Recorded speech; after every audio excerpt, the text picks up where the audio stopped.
here we are with Ether 1. This is just out on the PS4. It's been out for a while on PC, but it's new to PS4. I thought I'd take a look at it, especially because it is currently the PS Plus game at the moment. If you have a PlayStation Plus account, you have access to this right now. So I'm going to start a new game if I could do this video released.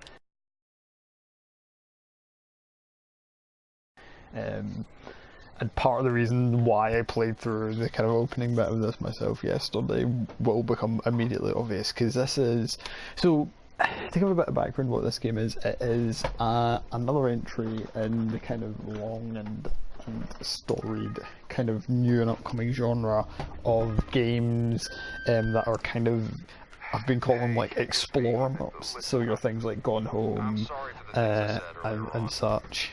So it's kind of in that sort of vein. It's almost, you know, I've heard people say it's an adventure game, and it is kind of an adventure game. Like that's the you know, if you want to put it in a box in one of the traditional genres, it's more of an adventure game than anything else. It reminds me a lot of games like Myst from the good old days.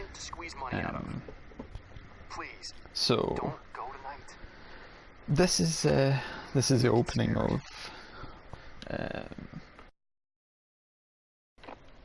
So I'm just gonna. Here we are in the Ether headquarters.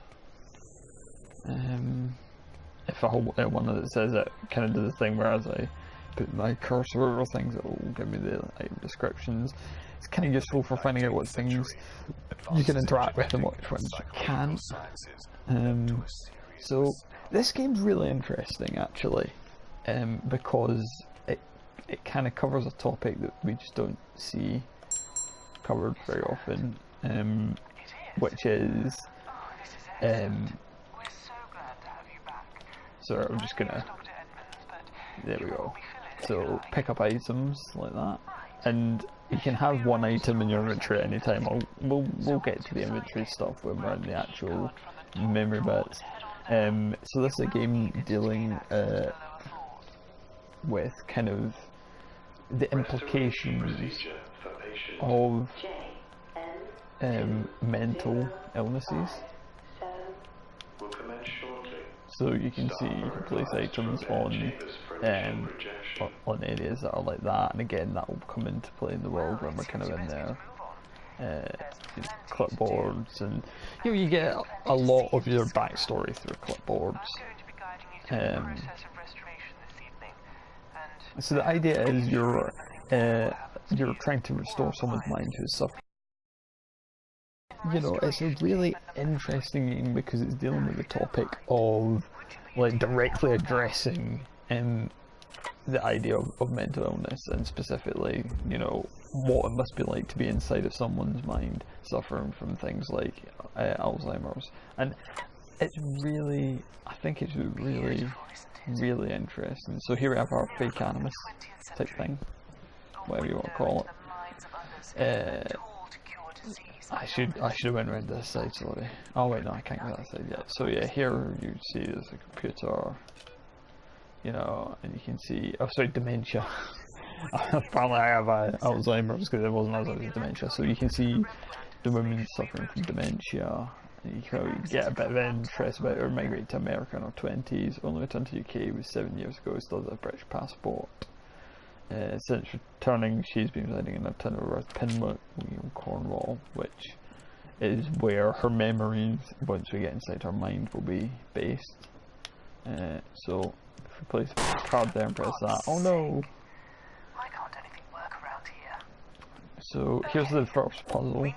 You'll notice it says only accepts 300 amp fuse. So, if we try to put any other fuse in there, it won't work. But in the interest of time, I happen to know that's the 300 amp fuse, so I'll take that over. And we'll swap that out. As it says in the wall, you can only carry one item at a time, so you have to, there we go, do that to swap it, and then if we hit the switch now, that's made things happen. So just come over to the Yeah, there we go. That's a really reassuring sound when you hear it, isn't it? The kind of Inception blah noise. Yeah. Right. Thank you for that. You're Always very nice to get welcome, some help fellas. around here. Now, if you don't mind, I think it's time to take a seat. So it's going to be a bit of a process here where we're going to put into the fake animus, and then we'll be able to take a look at what the actual game is, because there's more to it than just this. There's a lot of mechanics that are really only take place in the person's mind, and I kind of want to show them and give you a bit of a sense of that. I'm not going to go too far into the game because it really is all about the exploration and puzzle solving, so I kind of want to just kind of give a bit of sense of the game and hopefully give a bit of a taster that might make you curious to try it out yourselves. As I say, it's currently, as of this recording, it is the May Games with, not Games with Gold. Apparently my own brain needs cleared out here. It's a free PS Plus game, is what I meant to say. For me. So if you have PlayStation Plus, you can download this. You're not missing much for the above me. It's just moving all these pieces into position. It's kind of like the pod that Darth Vader uses. I don't really know why it has to be a massive pod, but then, to be honest, things get even weirder because once it's closed up here, should give me some light in a second. Either that or my TV. Oh, there we go. I was worried for a second my TV had died because I didn't remember it going dark for that long last time. Yeah, it gets even weirder because now they're gonna drown me. Because, yeah, you know, technology. We all get used to change eventually, you know, like drowning people in the name of science. What could possibly go wrong? Except for everything. So yeah, I'm gonna drown here in the Darth Vader sphere thing, and you'll see all these kind of memory pictures. And of course, in typical video game / movie style, just remember to, I'm going to cut off before you can hear the end of this important piece of information that's probably like super important. So yeah, the loads in this game are a little long, let's say. It would have been nicer if the loads were a little bit shorter. It is a downloadable game, so I was kind of hoping, you know, it's fitly on this hard drive, it might run a little better, but here we are. This is a case. This is a kind of hub world, and you know, I'll explain this as we use it. You know, this is a very important place. So triangle teleports between and from. So if I hit triangle, this is in Devlin Line, which is the first area, and this will be what we'll check out in this video, just kind of for a bit. So here we go. There's a bottle of wine. I picked that up just now. I don't actually need that for anything, but I picked it up anyway, so you can see view, but let's go further down. So graphically, I think this game has a pretty decent art style. It reminds me a lot of like the kind of Borderlands, very cel shaded, can't pronounce that, and look, it's very kind of artistic, kind of very striking, I think, look to it. I think it works well, you know. I think they know that they're not going to get anything that's going to look like, you know, a Crytek engine or Unreal 4 or anything, so they went with this very stylized kind of look. I think it works. It's worth mentioning this probably is Unreal Engine because I have seen some texture pop in, so yeah, here we are. It says D11, that's probably relevant for something. I didn't really notice that the first time around. Lots of notes and stuff, most of them just kind of giving back into this world. I don't really know a lot about this, so I'm not really sure why necessarily her mind's a representation of this world, but so here's the thing, right? You can only carry one item at a time, as you saw earlier, so if I pick up this wrench, it'll put down that wine bottle. Now, as it says in the screen, if I go back to the case, I can put them on these shelves and then go back, and then I can take that, or I'll just for argument's sake I'll take this magnifying glass, and then I could put that here and I could swap it out for the wrench or anything. So that's kind of, it's basically kind of like your inventory. There's actually more to the case than that, and again we'll have a look at some of the other kind of features that the case offers when we get to those bits. So I'm not going to bother picking up the ratings or anything, but I'll put this in the case. So there's a lot of jumping back and forth between the case to look at items and stuff, and it definitely comes in handy being able to swap things in and out. And I think it's a very novel way of getting around the idea of, you know, you either have games kind of go two ways with it, but you can have magical, all-encompassing backpack thing that you can carry up, you know, Ford car in your bag, or you have the thing where you have encumbrance Skyrim style, and by the end of it you want to top yourself. So I think it's a pretty good way of handling it. So you can see kind of all of this stuff here, just giving you a bit of background, saying like the pinwheel is you know, in hard times, and they're going to have to. So yeah, sorry, just interrupt myself for a second. This is a bit important information. The lock combination's written on a metal plate, so we need that information actually to solve a puzzle. The puzzle that we're on just now, which would be how do we get down to the mines. That's basically, we've established that's where we need to go, so how do we do that? And it said there, like, oh, it's written on the plates. And so here we have the plate, and it's, whoops, upside down, 1670. Now, I could just take that with me because of my magical inventory place, but I'm just going to remember that. So yeah, while I'm going to enter that code in the door down to the mine, which I know from my own playthrough is over here. Again, I'm going to kind of just skip spots where there would be exploration or finding stuff out just for the sake of time in this video. I'm just going to basically solve these first couple of puzzles just to kind of show off some of the mechanics and stuff. So I've been digging deeper into our client's personal history. Ooh. Oh, bit of texture put there. Oh, that's very weird. I didn't have that happen last time. So you'll see everything is underwater here, so clearly I need to get rid of the water. And here's kind of information that we need to complete this puzzle. Is a diagram of the mine engine, the pumps, how that's got to be set up, and you'll see that's here. Now the way I did this, again, it's one of these things, you know, you could go back and forth. The way I did it, I'll admit, I took a picture of that with my phone, which I'm actually just looking up just now so that I don't have to run back and forth again even now. Take a picture of that with my phone, and then I'll look at that picture while I'm solving it. So the first one is open, which it is, the second one is closed.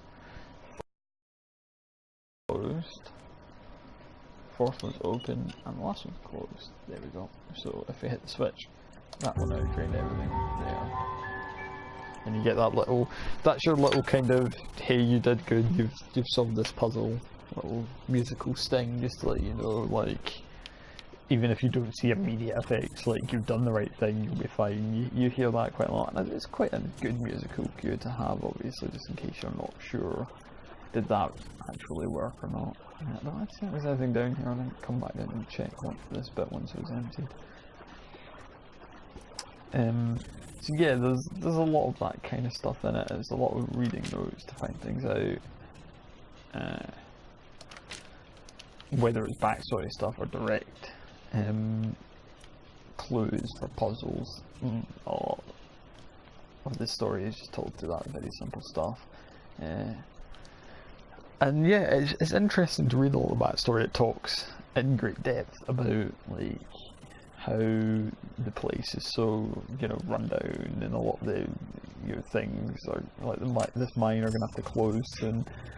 And it's a really interesting parallel for the idea of someone's mind who's suffering from dementia, how it would be kind of degrading and shutting down and struggling and all that. And there's some really, really clever stuff in there, and it's really interesting when you see some of the stuff later in this game, which I won't show in this video, how that kind of works out. So I spent ages in this section last night trying to figure this out. This was the first point at which I was like, oh, this really is like an old-fashioned kind of adventure game, because it's very difficult.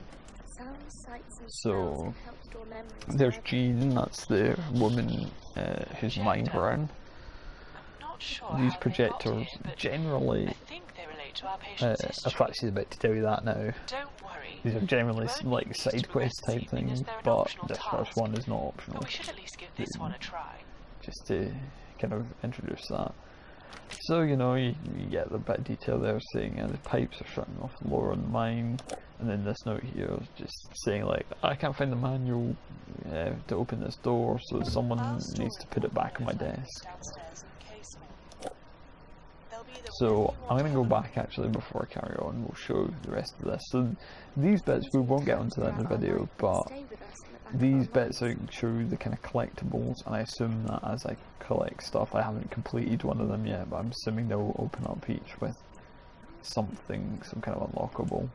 There's a bit of space down here, there's kind of for the ambience, but this is your kind of white wall where it'll store all those important notes like the one I just read. So because that was relevant to completing this puzzle, it saves it down here again, probably with later stuff to stop you running back and forth, as I had to, or would have had to do if I didn't take a picture with my phone. And yeah, the idea is there's some kind of living quarters down here. This projector doesn't do anything yet. I assume if I complete all the projectors that will do something, and this is another puzzle that it's only got that one little turn wheel, so I assume that again I'll collect each of those as I go through the game, and eventually if I can collect them all and solve that, I'll be able to get into that. Here's the world's worst shower, by the way. And I'm speaking from personal experience there. Believe me, I've stayed in hotels where the shower was like that, and it's a real bummer.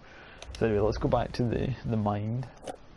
I was picking up that glass bottle. I didn't actually read what was on it, but I'm not going to bother this time. It didn't matter last time. Again, this took me forever to solve last night, but I'm just going to skip that point just now. So, because I happen to know that's the solution to this next puzzle. Oh, I hope that wasn't important. Don't worry, Phyllis, it wasn't. It's actually necessary for we do it, because I managed to get so far as figuring out I need to open this door and I need to do it something to do with cutting this rubber pipe. I figured that much out myself last night just by looking. I'll admit I had to look up how to cut the rubber pipe, because in the end it was just too esoteric for me to figure out by myself. It was just a lot of me just looking like, duh? What? Here you go, there's another bit of lore there in the form of a poem this time. And another one of the pipes, cut that as well, open that door. So yeah, square on the PS4 is your interact button. So that's how you interact with things. And there is the manual. I didn't actually realise that last time. Okay, I'm not gonna say anything about what I did realise, because that would be a spoiler. I realised something just there, but I will keep that stone, because we're not really gonna go much further than this. Because that's really, you know, the game does build on this, but that's really what this game is. There's a lot of individual puzzles, and you just walk around the world and try and solve them in various ways. Sometimes using the ability to jump back and forth to your little hub / inventory / everything. So you notice that this, putting that there, solving this puzzle is repair this projector, which if I play it, just let Phyllis explain this.